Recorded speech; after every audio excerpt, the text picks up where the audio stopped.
Hello अस्सलाम वालेकुम की हाल चाल ते किदां सब ठीक ठाक है खरीत ते तबीयत से वाल ने अच्छा जनाब दमाम खुबर जुबेल वाले हुण तुसीं परेशान होना छड्ड दो क्यों जे खुशखबरी लैके तुहाडे वास्ते आ रहे हैं ते सवेरे जनाब तारीख है 16 ते परसों है जनाब 17 ते 2 दिन वास्ते जनाब पाकिस्तान अंबैसी की टीम रियाद वाली तुहाडे कोल आ रही है। कल 16 तरीक नूं भी ते 17 तरीक नूं भी यानी जुम्मातुल मुबारक 2026 16 तरीक ते 17 जुम्मा ना हफ्तातुल मुबारक ठीक है जी।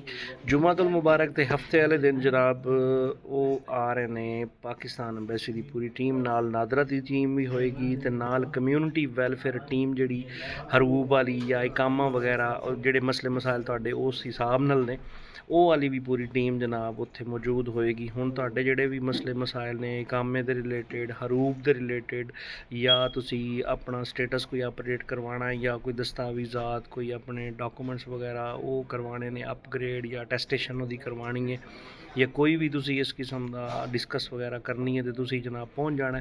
ਹੁਣ ਉਹ ਕਿੱਥੇ ਆ ਰਹੇ ਨੇ ਉਹ ਜਨਾਬ ਆ ਰਹੇ ਨੇ ਸੈਕਿੰਡ ਸਨਾਈਆ ਇੰਡਸਟਰੀਅਲ ਏਰੀਆ ਤਮੀਮੀ ਕੰਪਾਊਂਡ ਦਮਾਮ ਠੀਕ ਹੈ। ਉੱਥੇ ਜਨਾਬ ਲੋਕੇਸ਼ਨ ਵਗੈਰਾ ਵੀ ਤੁਹਾਨੂੰ ਮੈਂ ਥੱਲੇ ਦੇ ਦਿੰਦਾ ਤੇ ਸਵੇਰੇ ਜਨਾਬ ਉਹ ਮੌਜੂਦ ਹੋਣਗੇ ਸਵੇਰੇ 8:30 ਵਜੇ ਤੋਂ ਲੈ ਕੇ 11:30 ਵਜੇ ਤੱਕ ਤੇਰੇ ਨਮਾਜ਼ ਜੁਮਾ ਹੋਏਗਾ। 11:30 ਵਜੇ ਤੋਂ ਲੈ ਕੇ 1 ਵਜੇ ਤੱਕ ਫਿਰ 1 ਵਜੇ ਤੋਂ ਲੈ ਕੇ 4 ਵਜੇ ਤੱਕ ਉਹ ਕੱਲ੍ਹ ਮੌਜੂਦ ਹੋਣਗੇ ਯਾਨੀ ਜੁਮੇ ਵਾਲੇ ਦਿਨ ਤੇ ਹਫਤੇ ਨੂੰ ਇਨਸ਼ਾਅੱਲਾ ਉਹ ਹੋਣਗੇ 8 ਵਜੇ ਤੋਂ ਲੈ ਕੇ 12 ਵਜੇ ਤੱਕ ਫਿਰ 12:40 ਤੋਂ ਲੈ ਕੇ 4 ਵਜੇ ਤੱਕ ਹੋਣਗੇ। ਤੇ ਨਾਦਰਾ ਦੀ ਟੀਮ ਉਸ ਤੋਂ ਬਾਅਦ ਪਾਕਿਸਤਾਨ ਅੰਬੈਸੀ ਦੀ ਪੂਰੀ ਟੀਮ ਪਾਸਪੋਰਟ ਵਾਲੀ ਉਸ ਤੋਂ ਬਾਅਦ ਕਮਿਊਨਿਟੀ ਵੈਲਫੇਅਰ ਟੀਮ ਜਿਹੜੀ ਹਕਾਮਾਂ ਜਾਂ ਹਰੂਪ ਦੇ ਰਿਲੇਟਿਡ ਕੋਈ ਵੀ ਮਸਲੇ ਜਾਂ ਕੋਈ ਵੀ ਤੁਸੀਂ ਉਹਨਾਂ ਨਾਲ ਡਿਸਕਸ ਕਰਨਾ ਚਾਹੋ ਤੇ ਉਹ ਜਨਾਬ ਪੂਰੀ ਟੀਮ ਉੱਥੇ ਮੌਜੂਦ ਹੋਏਗੀ ਠੀਕ ਹੈ। ਬਾਕੀ ਜਨਾਬ ਥੱਲੇ ਮੈਂ ਲੋਕੇਸ਼ਨ ਵੀ ਦੇ ਦਿੰਦਾ ਉਹਦੀ ਜਿੱਥੇ ਜਨਾਬ ਉਹ ਪਹੁੰਚ ਰਹੇ ਨੇ ਅੰਬੈਸੀ ਆਫਿਸ ਬਿਲਡਿੰਗ ਦੀ ਨਵੀਂ ਲੋਕੇਸ਼ਨ ਉਹ ਵੀ ਜਨਾਬ ਤੁਹਾਨੂੰ ਥੱਲੇ ਆ ਜਾਏਗੀ।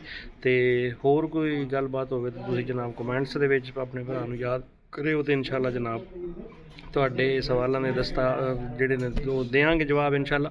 ਬਾਕੀ ਜਨਾਬ ਤੁਹਾਨੂੰ ਦੱਸਦੇ ਜਾਈਏ ਕਿ 5 ਜਾਂ 10 ਸਾਲ ਦਾ ਕੰਪਿਊਟਰਾਈਜ਼ਡ ਜਿਹੜਾ ਕੰਪਿਊਟਰਾਈਜ਼ਡ ਪਾਸਪੋਰਟ ਹੁੰਦਾ ਨਾ ਉਹ ਜਾਂ ਤਾਂ ਔਨਲਾਈਨ ਜਮ੍ਹਾਂ ਹੁੰਦਾ ਤੁਹਾਨੂੰ ਹਰ ਵੀਡੀਓ ਦੇ ਵਿੱਚ ਦੱਸਦਾ ਤੇ ਜਾਂ ਔਨਲਾਈਨ ਜਮ੍ਹਾਂ ਹੁੰਦਾ ਹੈ ਤੇ ਜਾਂ ਫਿਰ ਤੁਸੀਂ ਫਿਜ਼ੀਕਲੀ ਜਿਹੜਾ ਨਾ ਉੱਥੇ ਰਿਆਜ਼ ਅੰਬੈਸੀ ਦੇ ਵਿੱਚ ਆਉਣਾ ਹੁੰਦਾ ਕਿਉਂਕਿ ਉਹਦੇ ਪੂਰੇ ਸਿਸਟਮ ਦੇ ਨਾਲ ਹੀ ਹੁੰਦਾ ਨਾ ਸਾਰਾ ਕਿਉਂਕਿ ਉਹ ਵੈਸੇ ਤਾਂ ਹੁੰਦਾ ਨਹੀਂ ਠੀਕ ਹੈ। ਤੇ ਉਹਦਾ ਹੁਣ ਉਹਦੀ ਜਿਹੜੀ ਕੋਈ ਉਹ ਹੈ ਔਨਲਾਈਨ ਵੈਬਸਾਈਟ ਹੈ ਉਹ ਵੀ ਜਨਾਬ ਥੱਲੇ ਮੈਂ ਤੁਹਾਨੂੰ ਕਰ ਦਿੰਦਾ ਵਾਂ ਤੇ ਉਹ ਵੀ ਹੋ ਜਾਏਗੀ। ਉਸ ਤੋਂ ਬਾਅਦ ਹੋਰ ਕੋਈ ਗੱਲਬਾਤ ਹੋਵੇ ਤੇ ਜਨਾਬ ਅਸੀਂ ਤਾਬੇਦਾਰ ਠੀਕ ਹੋ ਗਿਆ। ਆਪਣਾ ਬਹੁਤ ਸਾਰਾ ਖਿਆਲ ਰੱਖੋ। ਮੈਂ ਕਿਹਾ ਹੁਣੇ ਮੈਨੂੰ ਨੋਟਿਸ ਆਇਆ ਤੇ ਮੈਂ ਤੁਹਾਡੇ ਨਾਲ ਅਪਡੇਟ ਕਰ ਦਿਆਂ। ਬਾਕੀ ਲਾਈਕ ਤੇ ਫਾਲੋ ਕਰ ਦਿਓ। Thank you so much. Allah Hafiz.